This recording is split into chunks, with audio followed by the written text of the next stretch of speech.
Today, we're continuing our talks about retirement preparation with a conversational interview. Hi, I'm Dr. Mel, your super grown sister, and this channel is for single Black women approaching 60 or already in that sixth decade, exhausted by their careers with an eye toward retirement and greater wellness, but are maybe a little apprehensive about moving in that direction.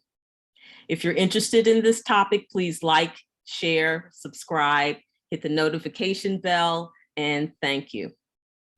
Today, I have a great shout out. This shout out is to my sister, my good friend, Dr. Virginia Batchelor. I want to tell you a little bit about Dr. Batchelor. She's a professor in the Department of Education.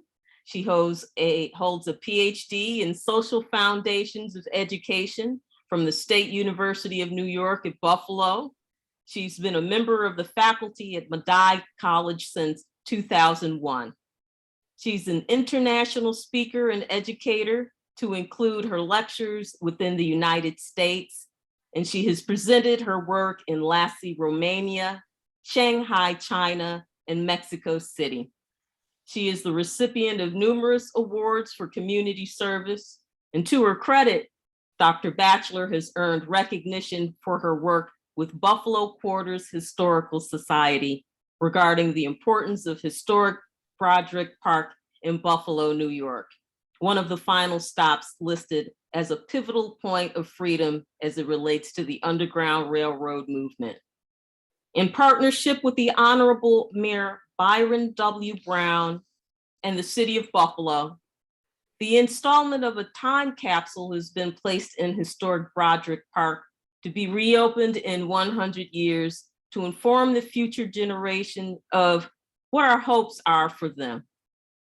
Dr. Batchelor has several publications that focus on subject matter about culture change, African-American women's health issues, domestic minor sex trafficking, and a special concern of children in her book titled, "Stop Calling Me That. My Name is Aramita." She is presently working on a second children's book, and I am excited about that. Welcome, Dr. Batchelor, my dear Gina. How are you today? Oh, I am well. Thank you so much, Dr. Mel. Thank you for inviting me to talk to you about how a grown sister ought to think and to do about holistic ways of preparing for leaving, withdrawal, retreating, departure, superannuation, stepping down, giving up work. In other words, this concept called retirement. Well, hello. It is emotional. And I thank you for focusing on this important decision in one's life. And although the question, when are you going to retire? Or I thought you retired comes from maybe well-meaning people. Mm-hmm. Well, along with the decision to actually pull the trigger, for some comes judgmental thoughts that are trivial, mm-hmm. unimportant, small, inconsequential, but it's very much like your personhood when you are actively trying to build a career of substance. I just want you to know I speak with gratitude that your work illuminates the authentic meaning of retirement, and that is having the courage to access one's power as a queen of one's personal time and personal growth on one's own terms. Again, thank you for inviting me and providing me an opportunity to inform you that you have been an inspiration to me when a sister was in need for peace, love, understanding, light, and insight. The sister that you are is that I am. Oh my goodness. Oh, can the audience tell that we are close friends? Thank you. Thank you so much. I meant everything I said. Oh, you're my heart. And I'm just so very honored. Really, those who choose to join us, that really listening in on Two Sisters Conversations. Some of these things we've discussed at various points of our lives. So although it is indeed an interview, it's just, just doing what we do, what we've done on numerous occasions. So I'm gonna get right into it. So would you like to share what your retirement plans are or have been? Well, Dr. Mel, presently I am Professor Emerita at Medaille College. And since leaving my full-time position, I've taught several classes as an adjunct professor there, as well as Dewville College. I'm planning to refashion my work life to serve my altruistic aims, and that is to continue to engage in transformative justice for children, women, and men alike. And Wow. so I would say I'm semi-retired. Okay. All right. Yeah, that's semi step as I'm hearing. That's maybe how we bridge it, which we can do. So why did you retire? I know that as a college professor that you had an opportunity to teach for as long as you wanted. So what was the motivation for your retirement? That's a good question, because, I wanted to express myself differently in the workplace, because I felt that I had progressed as far as I could as a professor. However, my plan was to retire in 2023 because I felt that was more feasible due to the student loan debt I was carrying. And I was expecting loan forgiveness in 2023. And in fact, I recited so often to myself, free in 2023. But COVID opened up other plans for me. It changed my thinking, and in fact, I would say due to COVID, my limited thinking was put to rest. And I decided to take advantage of the retirement package when a colleague and friend in my department had already opted in, along with many other faculty and staff members combined. I just immediately said, "Oh, no, you can't leave me." Mm-hmm. So I stepped out on faith, and here I am. Okay. Wow. All right. Thank you. Thank you. Mm-hmm. Can you share, what did you find to be the most challenging part of the transition working to semi-retired? Well, what I found to be most challenging was a loss of my identity. I felt, I had worked as a professor since 2001. And, I felt that my human being card had been revoked. Wow. It was no secret that people treated me better as a professor than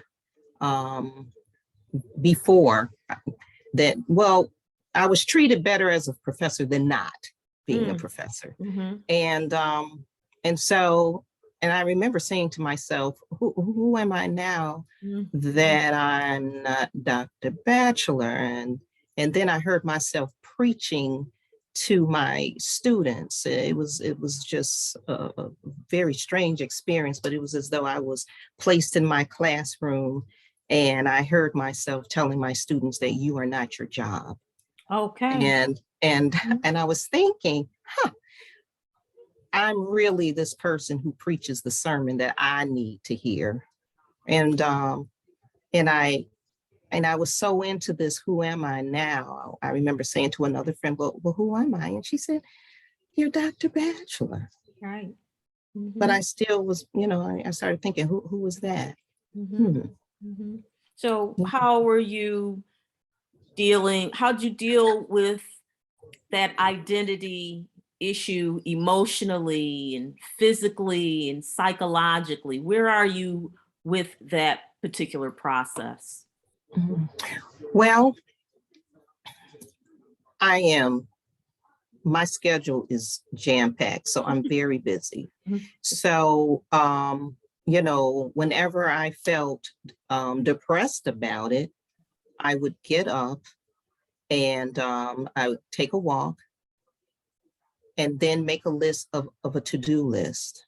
And looking at my to-do list, I felt the same way I felt when I was working full time. Where on this calendar is there room for just me?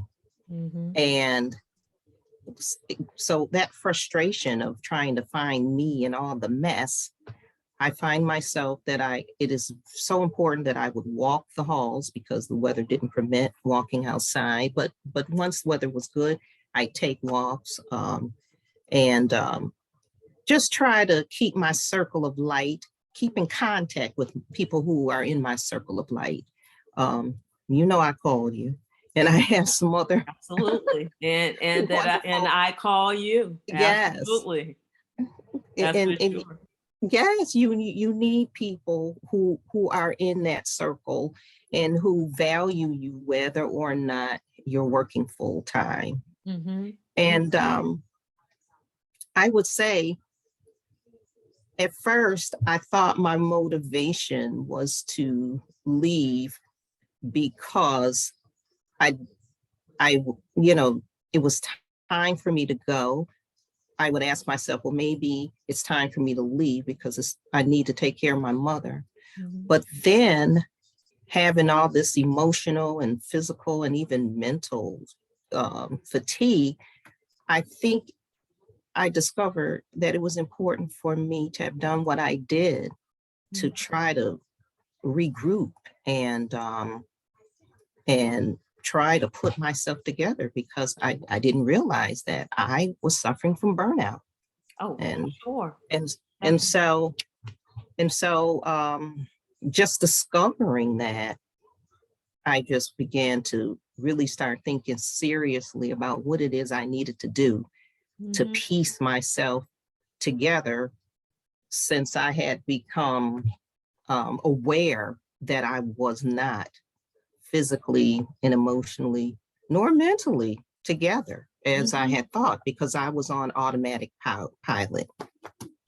Yeah. Isn't that something how when we're in it, we're just in it and it's just Mhm, go, go, go. And may not even know how these mhm. things affect us. Again, I'm not there yet, but I mean I do know the experience of just feeling overwhelmed, um, uh, but feeling just sort of tired of these things. So you've talked a bit about being extremely busy about your time. Can you share with us how you are managing the reduction of income or what those early days dealing with that was like for you? Well, before I focus specifically on the reduction of income, Mhm. and when I think about how my time is spent, because you can fill your time with things that you spend money on that you shouldn't necessarily be overspending. Mhm. Eating out a lot Mhm. to make myself feel better. I found that I was buying things I didn't need, and therefore it was really important that I sit down and have a talk with myself and make out a schedule that included more than just work because I'm working just as hard as someone who is retired as I did when I was full time. I mean, nothing has changed. The only difference is that there are times when if I'm not teaching a class, then that means I'm not caring for my students, but I care for my mom full time. And I do find myself just trying. to care for myself differently so that I am not overspending in terms of dollars. And I tell you, Dr. Mel, one thing I find myself doing is charging a lot because I'm telling myself that I need those points on my credit card. Well, you got to pay that bill anyway. You may as well charge it so that you're using your money to take care of more than one thing. You know, you're racking up points that maybe you can use for a trip later. And then all of a sudden you're not spending that money, you're not feeling it in your hands, and you find that you're charging more than you should have. And then you can't pay the card up. And my income is definitely going to take another dive in a couple of months. So if I don't get myself together, you know, so in other words, I went from full income to half income, and now I'll be going to no income, but I will have my Social Security. And if I decide to tap into my 401k, I'll have that. But I honestly don't want to do that. I want to stretch things out to make it last. Yes, I don't want to outlive my money. Yep, definitely not. Definitely. And so I think it's really important to write down what you're spending, or at least if you're a person who may not want to write things down, you should look at your credit card online to see how exactly you're spending your money, so that you can actively begin to cut back. And I tell you, when I cook a rotisserie chicken, I boil the bones and make soup. Everything. That's right. No waste. No waste. I hear you. That's how it's done, isn't it? Yes, that's how it should be done. Water or whatever needs to be done. Absolutely. Yes. Right. That is something that I'm starting to do now, starting to reduce my spending. I've just gotten rid of my landline. Boy, that was hard. I'm of a generation where, you know, that, you know, you don't get rid of that, but I did, because I never answered the phone. I never used the phone. Eliminating one of my streaming services was like, I don't need all of this anyhow. So I'm going to need to step it up a bit, but certainly you're right. Those are things that I'll have to do more of. Well, you're ahead of me. I still have my landline, but it's on Magic Jack. But if you use it, that's okay. I don't. I don't use it. It rings, and I don't answer it. And I say, oh, if they're calling the landline, they don't know me. Right. Or you know, there are times I will answer it, and they're selling an auto plan. And now you'll find that you'll become popular with Medicare. So everybody's calling me. Those are my suitors, Medicare. They love me. I say no, but they continue to, you know, they want to date me. Okay. All right. Well, I get a lot of love from AARP. So, but yes, Medicare is that's coming. Well, I'm gonna be honest with you. I love AARP. Oh, why? Because you get your 15% discounts at different restaurants. That's right. Some 10. Okay. And you know, I've even found that there are hotel stays. Right. So absolutely. AARP, I have a relationship with AARP. And proud of it. That's right. Same here. And shout out to the sister who's CEO of that. You shared something with me talking about sisters, CEOs, or sisters who are doing some things. What was that point you shared with me about Zoom? Yeah, you know what? I have to look her up. Okay. Anita, oh my goodness, why didn't I take that time to, because I would definitely want to thank her. Um, oh, I hope, can we get back to her so that we could try to find Absolutely. her out, because Right. it's so wonderful to see you tonight. Because And it's of because of that Anita, sister. of a sister. We'll We'll find look it her. and I'll put it in the description box. But the point here is that we're on Zoom, which I did not know that a sister it was directly involved with the development and creation of Zoom. So there you have it once again. Don't mind be surprised. Us sisters, we love to talk.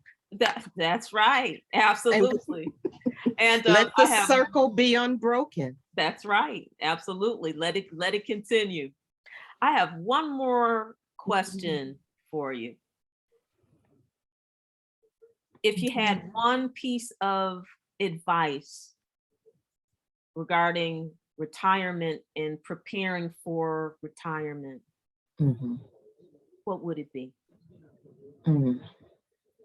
You know, that's a difficult answer to come up with, because I have so many, but I'm going to try to come up with that one piece, because I want, you know, if maybe allow me to.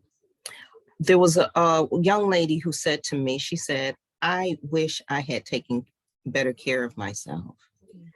And she said, because now that I'm retired, I am physically ill all the time. I heard her, but yet I'm hearing her more because, I started working out more, and whoever would have thought that health is something someone would have wished for, because we all wish for wealth. Mhm. Um, but the thing is, if you if you don't have your health, it can diminish your wealth. Right. And so I'm thinking maybe I do have that one then. And I I I think it's very important for you to take care of yourself, because when you are healthy, you think more clearly. When you are healthy, you're not only are your decisions clear, but you're able to tap into the right people who can give you important information that you need. And and retirement is like taking a class. It's not easy understanding the Medicare rules and regulations, and trying to make your money last and try to build wealth even when in retirement takes a healthy minded person. And so I would say mind your health, mind your spiritual health, your physical health, and your emotional health. And when you step out on faith, know that you are covered. Wow. That's powerful, Virginia. That is incredible. Actually, as much as you and I talked, there were some things that I didn't know, but are so very helpful as I prepare to walk this road. I love you. I love you.